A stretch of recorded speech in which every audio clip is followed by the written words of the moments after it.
guys, welcome back to Lixx Media. Today we're at the Forum Music Centre in Darlington and we have Paul from Quireboys here. How are you doing? Now, you've just came back from the UK leg of the tour, so how's that been so far? Superb. That was an acoustic tour, and you know, obviously we haven't been doing that as long as the electric shows. Yeah. And you know, we've been doing it for a few years, and it's really become established now. So you know, every show was sold out. Yeah. Yeah, they're smaller places than we would, you know, understandably, but you know, the response is great. Yeah. And sometimes it's a different audience that would come to the full-on electric show. So, you know, it gives us a chance to tour twice as much. Yeah. So, you know, it's all good. And so which one do you prefer? Do you prefer to do the acoustic ones over the full band ones? When I'm doing the acoustic ones, I prefer the acoustic ones when I'm doing the electric ones. So you like them both? I do, yeah, because it's a whole different kettle of fish, because it's a much more, you know, relaxed thing, you know, and we all chat and there's nothing staged, you know, and it's a bit more chill. You know, and it's a bit more close with the audience and different songs, of course. Yeah. You know, obviously we've got the, you know, the hits in there because we'd get lynched if we didn't. Yeah, definitely. But, you know, we have a bit of fun. Yeah. Not that we're doing an electric, but it's different. And you actually were in the Red Dogs when you opened for Quireboys. Yes. And you could have had no idea back then that this is how it was going to pan out. So no, who would have known? What's it like looking back on that now, knowing how everything came about? Well, even going further back, sort of, I moved to London in '87, you know, from Blythe. Yeah. And I went to the Marquee one night and the band White Lion were playing. And the support band were the Quireboys. Yeah. And it might have even been the Quireboys then. But I remember going back to my flat, you know, with the Red Dogs, we all lived together. Yeah. And I said, I've just seen the best band I've ever seen in my life. And it's funny, you know, obviously looking back, the synchronicity that took us to end up doing the Bit of What You Fancy sold out tour. And great memories. But the thing is, it's great being, you know, loving the band, being a fan of the band, joining the band and contributing to the music of that band over the, you know, because I've been in the band 15, 16 years now. Yeah. So I'm still the new boy. You feel like the new guy still. Well, I just see that as a joke, you know what I mean? Because people will say to me, I saw you done it in 1990, and I say, well, you didn't see me. I did. Okay, I was there. Right, whatever. Yeah. How do you guys go about writing the songs? Well, how it works with us, because I mean, we all live at far corners of the country, you know. So Griff, you know, who writes the bulk of it, he, you know, we've all got GarageBand, you know, and we're not lugging great tape recorders around anymore. And you know, he'll get his blueprint of his ideas and songs together. I do the same. Yeah. And then, but what generally happens is, up to now, so then him and Spike will get together, and Spike will get the lyrics and everything. With my songs, I do the music and the lyrics completely. But I only have 2 or 3 songs on each album. And generally, but me and Griff will co-write when we're in the studio, but we didn't this time. It just didn't happen, you know, because we've always got such a deadline. You know, we went to Rockfield and we basically recorded the album in 9 days. Yeah. So that's quite quick. Yeah. Well, the thing is, our manager, he's brilliant. He would say, studio's booked, we haven't got any songs. Well, write some. Okay, how long we got? He says, 9 days. Oh, good, here we go. But it's always worked. Yeah. Because up to you know, the last 5 albums we did in Sweden.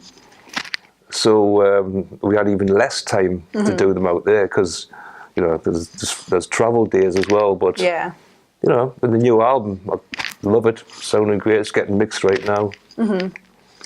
Now, let's talk about Down and Out, because that band has quite an all-star lineup. It has Joe Elliot from Def Leppard, Cher from Vixen, you and Guy from Quireboys, and Keith from Quireboys as well.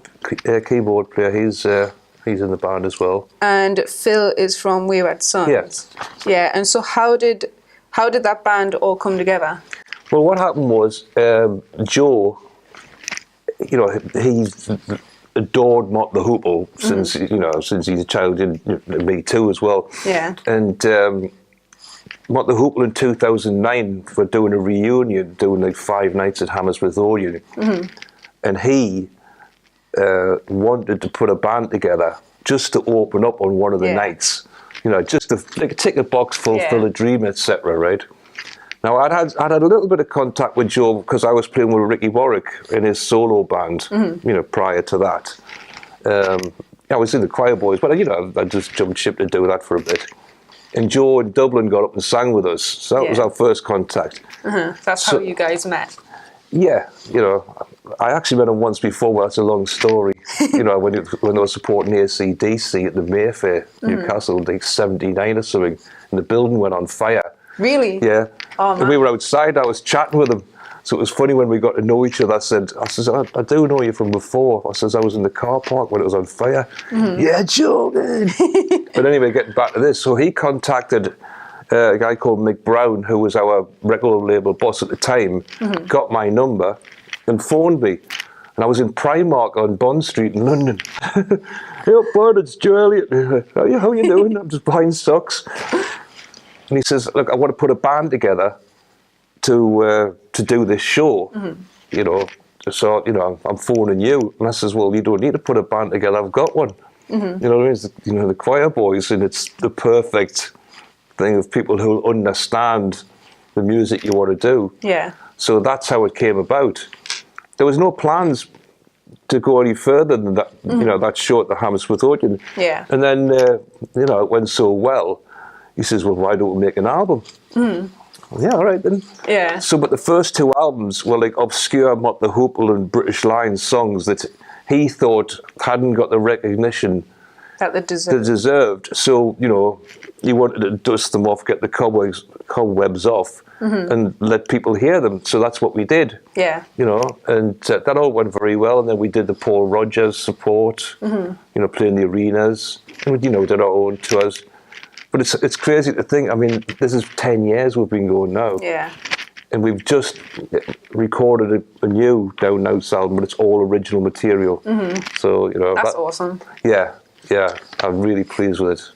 And Cher hasn't always been the bass player for that, has she? No, there was the original guy was a guy called Ronnie Garrity, and he couldn't do it anymore. So I'm friends with Snake, who was the original bass player from Thunder. Yeah. So he did it for a while. And then, of course, you know, we're friends with Vixen and all that, and Cher. And Cher played with us in America on the bass. So we needed a bass player for the Down Outs, and she's a great singer, fantastic singer and player, you know, and just an all-round great person. So it was a no-brainer. So boom, she was in. Yeah. Yeah. And so how does that work? Obviously, because she's in a different country, that's where she lives. So Well, how does it work in terms of like rehearsals and stuff? Well, the thing was, I mean, don't forget, you know, the Down Outs, you know, it's not like a touring. You know, it was like when Def Leppard aren't working in the Quireboys, we find a slot where we can make this happen. So when it was time to do the tour, it was 2-3 years ago. Yeah. We just flew her in a week early. You know, everybody's got their stuff together, you know, and rehearsed, did the tour. Yeah. And with the album, you know, she can record her bass parts at her studio in Florida and just fly them in the modern world. Yeah. Right. Now, you've played around the world in various different bands.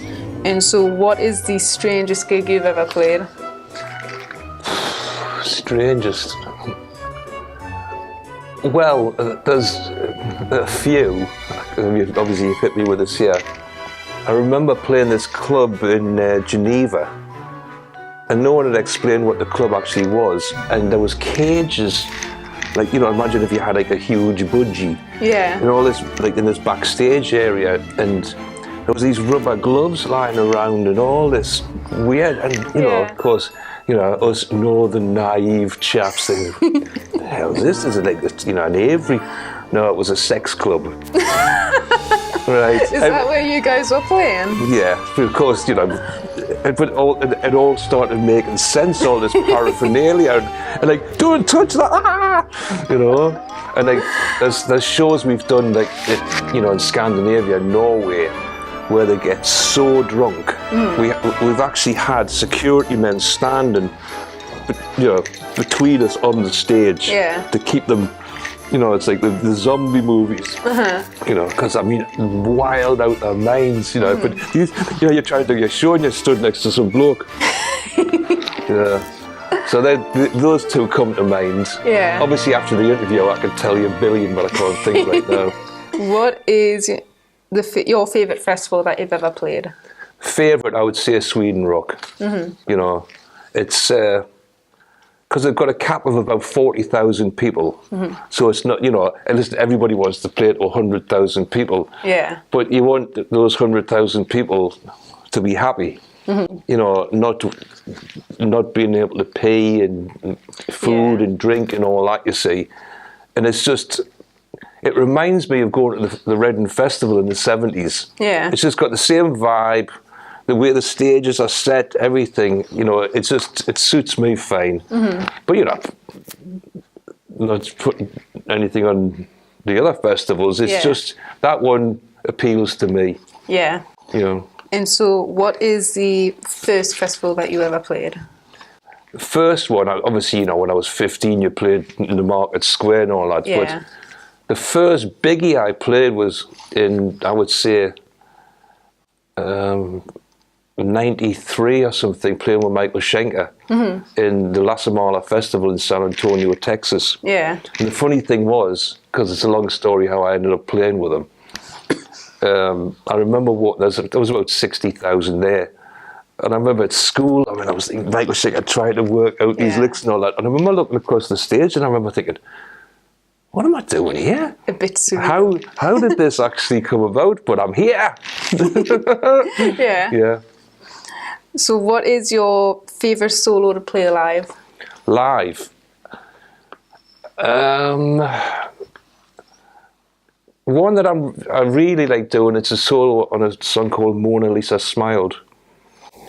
And the reason I like that is because I remember, you know, everything I do in the studio with the Quireboys, it's you know, I haven't sat and worked it out and all that. It's just that, because as I say, we have to work so fast. Yeah.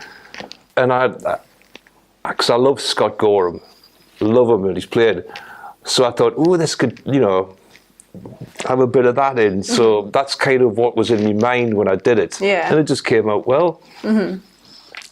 Right. So what is the biggest audience that you've ever played to?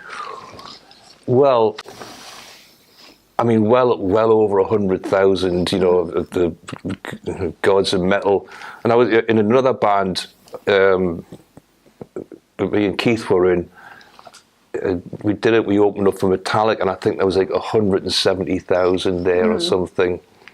But, you know, those big festivals, it's just, you know, as far as the eye can see. But if there's 30,000, it's as far as the eye can see. You know what I mean? So it's all relative. But, you know, it's a good bragging point if you're talking to somebody when you're doing a bit of one-upmanship. Yeah. Right. If you were stranded on an island alone, and you, well, not alone, if you were with one person, but that one person had to be from one of the other bands that you're in, who would it be? Okay. Well, it wouldn't be a banjo player because, you know, he'd drive you mad. I would say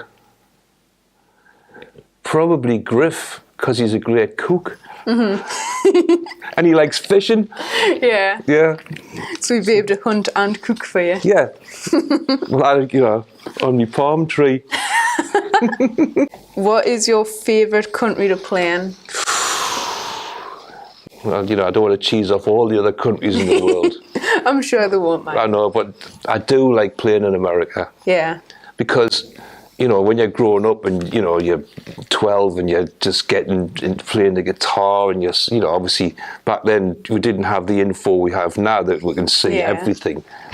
But I was always, you know, intrigued by America. Like mystery. Yeah. Just, you know, just everything, you know, from the cowboy films I'd watch when I was little. Yeah. Just everything, you know, when I watched them land on the moon. You know what I mean? It was everything that I loved seemed to be coming from there, you know, and all the cop shows. And then you see, you know, like, you know, Columbo and the Hollywood Hills and all that. And then when I first started going there, it was everything I wanted.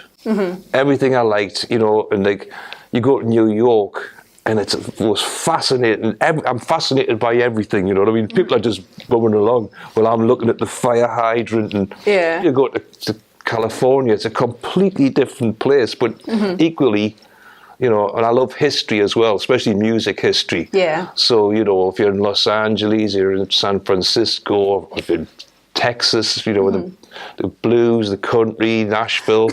You know, I recorded in Nashville. That was just fantastic. Yeah. So it's never let me down. Yeah. Yeah. So what is your favourite state to play in America then? You know what? I don't have a one because I say they're all so different. You know, and I just love everything about each one. Yeah. You know, so I don't have a favourite. Preferably a warmer one than a colder one. Yeah. If you had to be an animal, like any animal other than human, what would you be? A hyena. Why? Because you're laughing, aren't you? Oh my god. Right. You don't have to answer this next one if you don't want to. I know a lot of people don't want people to know the most embarrassing. I'm 6'5". Knock anybody out. But what is your most embarrassing moment? In music or just in life? Anything. You're making this easy. Okay. Well, I can think of one. It's not so much embarrassing, but it's funny. Yeah. I was in, I couldn't tell you what year this was. I think it was the 50th anniversary of Gibson Guitars at Wembley Arena. And I was in Zakk Wylde's dressing room. And Slash was in the bathroom or whatever. And Zakk had already played. And Brian May came. Now I had really long hair then, you know what I mean? And Brian May came in and he went, man, he says, you were amazing, fantastic. And I'm going, he said, you blew the roof off. He says, you know, this, and he was going on and on because he thought I was Zakk Wylde. Yeah, really? Yeah. And in the end I went, cheers, mate. And but he looked at me like I wasn't engaged. I was trying to stop him, you know. And my friend Will, who's a Brit, I went, nice one, Bri, you know. And then he just walked out, and I was like, you know.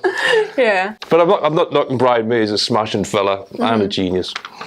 Yeah. But I still tickles me that when I'm going, he's going, shush, you're fantastic, and you did that solo, and it's like, cheers. Yeah, by that point it's just easy to say, take it. Thanks. Yeah. So, if you could choose between, you had to do one or the other, would you rather travel by ship or travel by plane? Well, because I'm going to Miami tomorrow to do the Monsters of Rock cruise. Yeah. Which is like fabulous for any rock fan, just for any music fan. And the thing is, because I'm on there, so I'm not trying to get somewhere. So, you know, it's luxury. Yeah. But if I need to be somewhere by plane, yeah. I don't know if I actually answered that, but... Right, so that is all we have time for today. Thank you for coming, Paul. Absolute pleasure. And we will be seeing Paul again on Lixx Media very soon. Bye.